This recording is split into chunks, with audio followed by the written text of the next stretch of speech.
ഒന്നിച്ച് എവിടെയും കാണുന്നില്ല എന്ന് പറയുന്നവർ കാണുക. ദിലീപും കാവ്യയും തിരുപ്പതിയിൽ ദർശനം നടത്തി മടങ്ങുന്നു. കൂടെ മക്കളില്ല.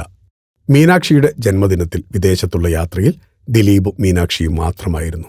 അന്ന് കാവ്യ മറ്റൊരു വിദേശ രാജ്യത്ത് സഹോദരന്റെ അടുത്ത് അവധി ആഘോഷിക്കുന്ന തിരക്കിലും. ഇപ്പോഴിതാ തിരുപ്പതിയിൽ ദർശനം നടത്തിയിരിക്കുന്നു നടൻ ദിലീപും കാവ്യയും. താരദമ്പതികൾ ദർശനം നടത്തി പുറത്തുവരുന്ന ദൃശ്യങ്ങൾ സമൂഹമാധ്യമങ്ങളിൽ വൈറലായി. എന്നാൽ കൂടെ മക്കളായ മീനാക്ഷിയും മഹാലക്ഷ്മിയും ഉണ്ടായിരുന്നില്ല. നിറപുഞ്ചിരിയോടെ ക്ഷേത്രത്തിൽ നിന്ന് പുറത്തിറങ്ങുന്ന ഇരു താരങ്ങളെയും വീഡിയോയിൽ കാണാം. കേരളീയ വേഷത്തിലായിരുന്നു ദിലീപ്. ഗോൾഡൻ മഞ്ഞ നിറത്തിലുള്ള ചുരിദാറായിരുന്നു കാവ്യ ധരിച്ചത്. മലയാളികളായ ഭക്തർക്ക് തിരുപ്പതി ഭഗവാന്റെ തിരുനടയിൽ ഇഷ്ട താരജോഡികളെ കാണാൻ കഴിഞ്ഞു. ജഗൻ ഷാജി കൈലാസ് സംവിധാനം ചെയ്യുന്ന ത്രില്ലറാണ് ദിലീപിൻ്റെതായി റിലീസിനൊരുങ്ങുന്ന ചിത്രം. ദൈവാനുഗ്രഹമുണ്ടാകട്ടെ ഇരുവർക്കും. Film coat.